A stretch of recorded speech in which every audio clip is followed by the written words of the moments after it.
Let us see what do we have here for you today, guys. May hindi kinakausap. Yan. Pero kung sino man tong hindi ninyo kinakausap, pero pwede rin balik-balik ka rin yung roles dito mga babes dahil ito naman ay general reading. Pero kung kayo to na wala kayong kinakausap ngayon, no, sa tingin ko parang kayo to na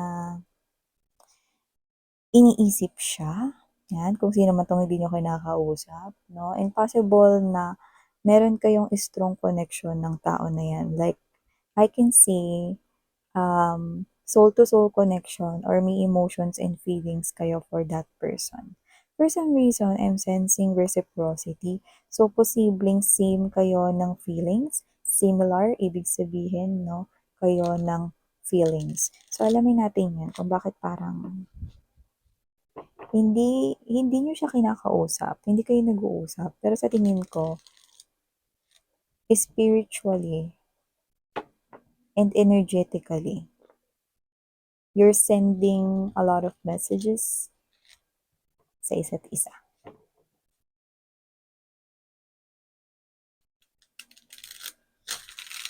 Tell me more about this. Thank you, Archangel Michael, together with the angels and guides.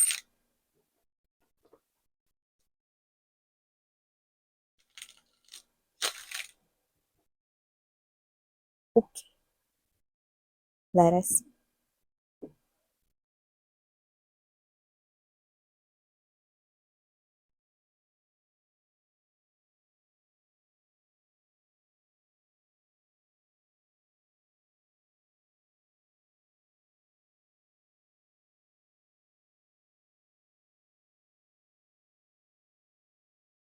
Hindi rin nakatiis. Nakikita ko dito. Pero let me just finish first na ang paglay ng ating energy sa ating table so that we can get more informations no, about this reading ninyo, babe. So let's keep moving. Okay? Yun, diba? Bongga, guys. Right at the heart of this reading is the Lover's card energy. And now we've got the Two of Cups energy. Wow. Let us see what's really going. Wow. Page of Wands energy, Ace of Swords right here, and the Nine of Coins energy. So, before we dig deeper dito no, sa inyong energy reading, no, let me just greet everybody first. Hi and hello there, new subscribers. Ako po si Yan. Welcome. At sa mga returning viewers, thank you so much sa inyong walang sawang suporta. At yun nga mga babes, kung hindi niyo pa po knows, meron pa po tayong other channel. The link is down below sa ating description box. Kaya naman kung interesado kayong tumambay dyan din, sama-sama din tayo there. So yun nga, wala po tayo ditong gender, babae, lalaki, LGBT, lahat kayo welcome. Pwede nyo rin pong i-flip yung roles if you want since this is general reading. And at the end of the day, you always have your free will with you na free mong gamitin, of course, anytime, anywhere. So yun nga mga babes, no? I'm seeing right here from the looks of this. Nakikita ko dito, no, na hindi rin kayo makakatiis. So, nakikita ko rito that possible argument. No? By the way, timeless ito. No? Pwedeng ito ay tapos na or nangyari na, ibig sabihin. Sa iba naman sa mga viewers natin out there, possible na ito ay nangyayari na ngayon or sa kasalukuyan. At sa iba naman, pwedeng hindi pa. At posibleng prediction sa inyong near future. So, yun mga babes, wala tayo ditong time period. Lagi nyo yung tandaan. At syempre, wala rin tayong age sa tarot. So, nakita ko dito that this is you, no? Possible na may mangyaring argumento sa inyo nitong kakonek mo na to. So, whether boyfriend, girlfriend, na nakita ko rito ang strong na romantic relationship na namumuo sa inyo ng person na yan kung hindi pa officialing kayo tapos magkakaroon dito ng argumento. or yung iba naman puwedeng kayo na 'no, tapos magkakaroon dito ng argumento 'no.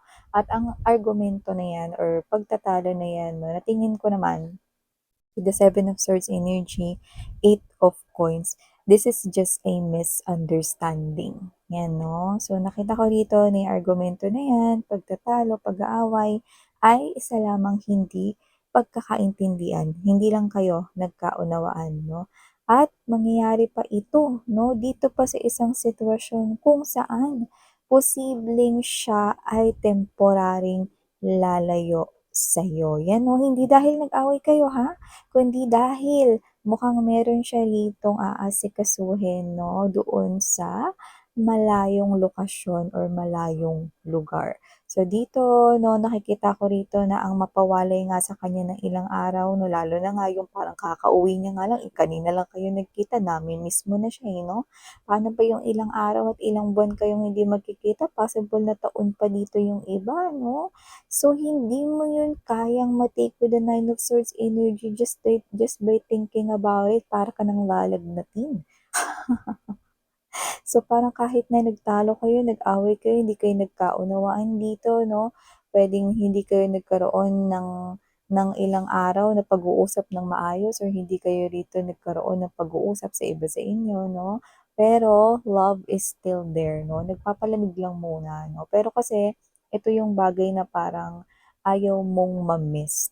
Ano ba yan? Kasi itong argumento na 'to, misunderstanding na 'to ay posibleng mangyari bago siya umalis 'no, at maaaring pupunta siya sa isang lugar, puwedeng malayong lugar, ibang state, ibang region, ibang province, or um, ibang bansa or ibang country 'no. So, kung saan siya pupunta, temporary lang 'yon at hindi ikaw ang dahilan kung bakit siya pupunta dun. Kasi maaring ito ay tungkol sa kanyang trabaho, career, job, or baka tungkol sa negosyo, 'no? Pag-aasikaso rito 'no ng sitwasyon 'no na walang kinalaman sa inyong misunderstanding 'no. So, parang ito ay sumakto or nagkataon na natapat dun sa meron kayong hindi pagkakaunawaan tapos siya ito na kailangan niyang umalis because it is a call of work or possible na kasi kailangan niyang asikasuhin.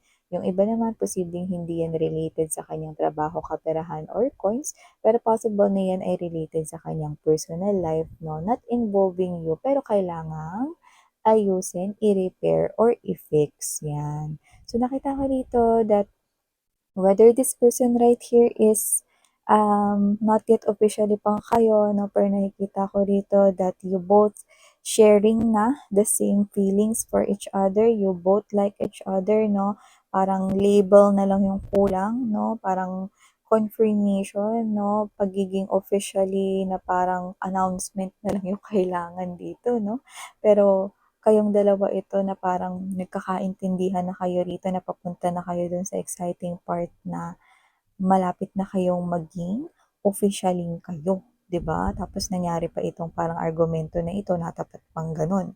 Sa iba naman, puwedeng ka in relationship niyo na siya, boyfriend, girlfriend niyo na siya, 'no, or asawa niyo na siya, na tapos natapat pa yung pag-aaway ninyo or pagtatalo ninyo dun pa sa bago siya aalis, 'no. So, kayo itong mga babes 'no, na isinasantabi niyo rito yung ego, yung pride ninyo with the Eight of Coins energy and there's the Seven of Swords energy. Nakikita ko rito that of um, instead of being stubborn, no?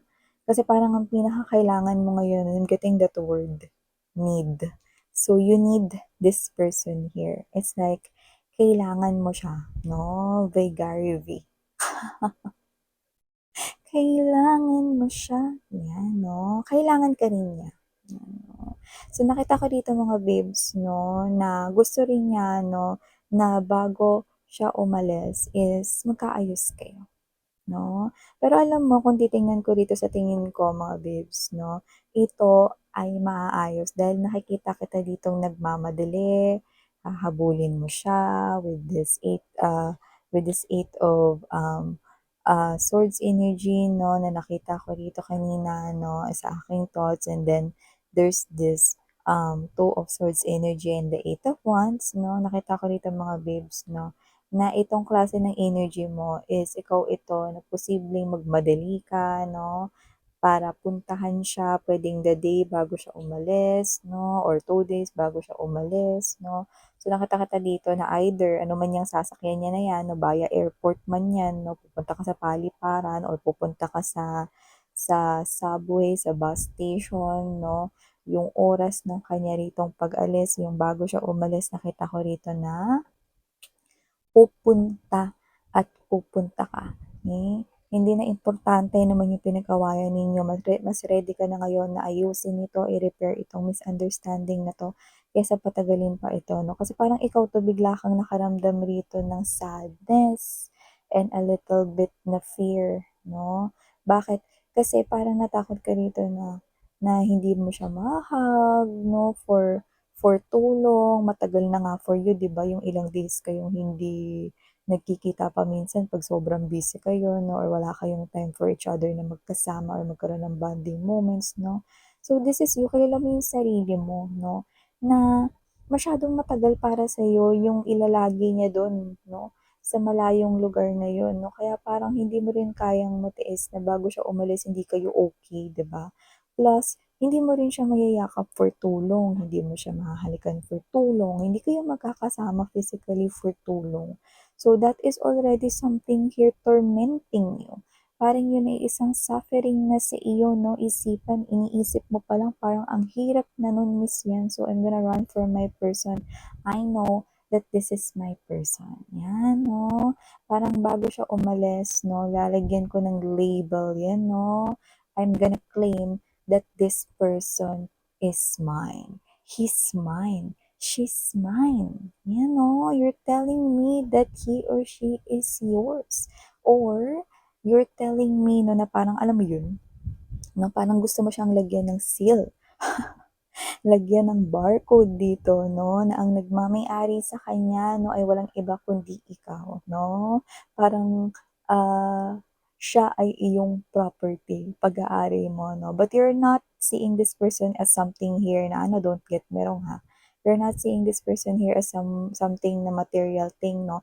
It's just that you're claiming 'no, and you want to seal 'no, lalo na kung wala pang kayo 'no, tapos lalayo siya, gusto mong makasigurado 'no, na walang ibang tao rito na puwedeng magpapansin sa kanya 'no, kundi ikaw lang dahil kayo na, you know.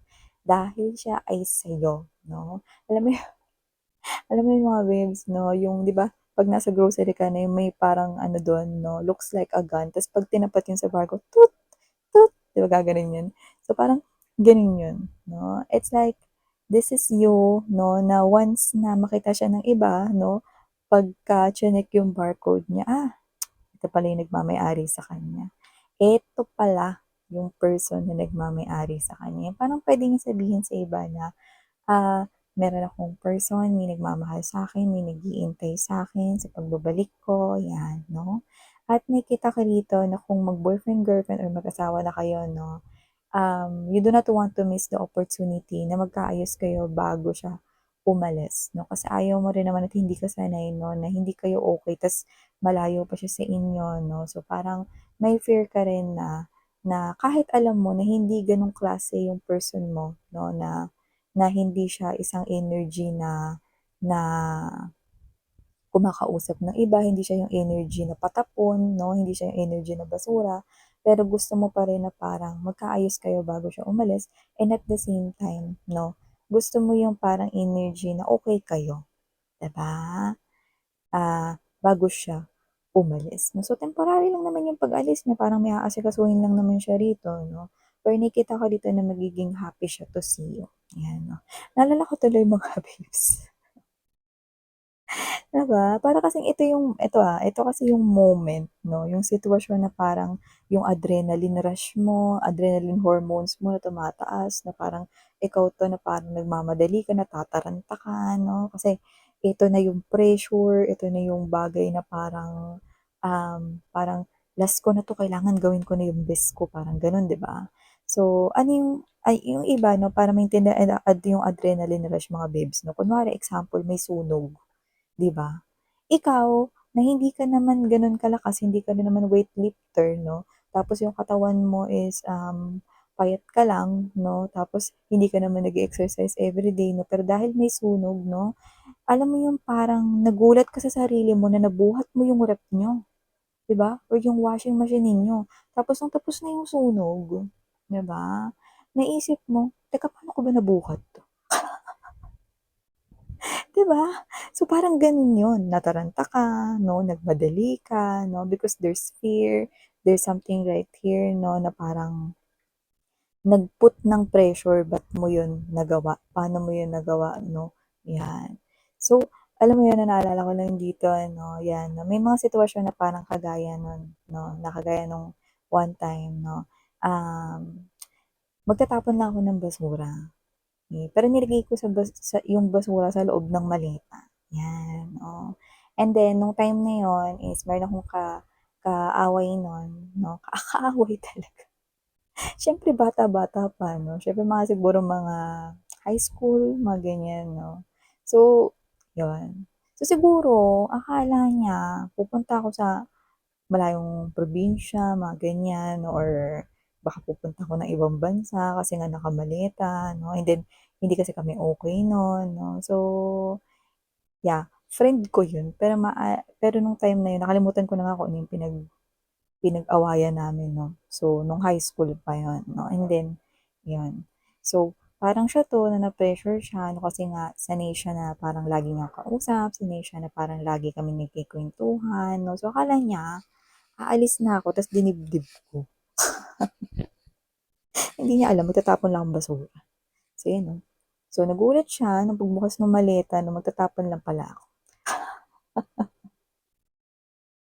'di ba? So, parang gano'n 'yun 'no, yung parang the time na nalaman ng person mo na aalis ka, natakot siya, 'di ba? Yun yung nag-put ng pressure sa'yo, 'yan. Pero siyempre puwede niyong i-flip yung roles 'no, kasi puwedeng magkapalit-palit yung roles since this is general reading, okey. Pero nakita ko rito na kung sino man yung mga person na involved dito, magkakaayos pa rin kayo. So, parang kayo 'to 'no, na bago siya makaalis, nalagyan niyo ng label ang inyong connection 'no, you will be officially together na, he or she is already your boyfriend na 'no. And yung sa asawa niyo naman or sa inyong boyfriend, girlfriend kung may connection na kayo talaga 'no, I think 'no, magiging mas panatag yung loob niya na kahit nasa malayo siya, alam niya 'no, na okey kayo and ikaw gano'n din. So, parang dito with the strength card energy 'no, although yung iba, maraming mga parang mga opinions about LDR connection or LDR na relationship 'no. Pero ito, parang pansamantala lang naman kasi 'to mga babes, hindi naman gano'n katagal. Pero nakita ko malalampasan niyo ito, 'yan 'no. Parang kayo 'to na magsasabi pa nga kayo sa isa't isa na parang magtawagan tayo madalas, mag-chat tayo madalas 'no, 'yan, yun nakikita ko rito at mangyayari nga yun with the Page of Wands energy, Ace of Swords right here 'no, and there's this Nine of Pentacles energy. Parang hindi kayo malayo physically sa isa't isa, kasi continuous yung nakikita ko ritong communication at pag-reach out ninyo. Kahit na meron kayong mga inaasikaso, busy kayo 'no, ikaw busy ka sa trabaho mo rito 'no, at siya naman ay inaasikaso niya yung dapat niyang asikasuhin dun. Whether related sa kanyang work, money, finances, or even sa kanyang personal life, baka maybe family issues involved. Nakita ko rito na tuloy-tuloy pa rin with the Ace of Swords ang inyong usapan. Saka nakikita ko rito mga babes 'no, yun nga 'no, mas matimbang talaga dito yung love 'no. Kasi parang, um minsan kasi, parang wala na yung issue, eh. Parang minsan kasi gusto lang natin magpalambing, 'yan 'no.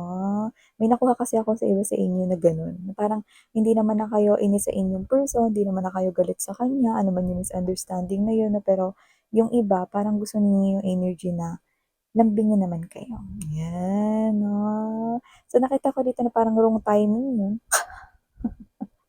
Kasi nga aalis yung person ninyo 'no, pero yun nga mga babes 'no, ano't ano man yan, nakikita ko dito magkakaayos kayo. Communication is the key at ang dedication ninyo to, okay, protect and at the same time continue na maging seryoso in building the strong legacy, building the strong foundation sa inyong love romantic relationship. Sa muli ako po sa yan, thank you so much. And if you're interested in also making tambay with my other channel, the link is down below sa ating description box. And sarang love and light.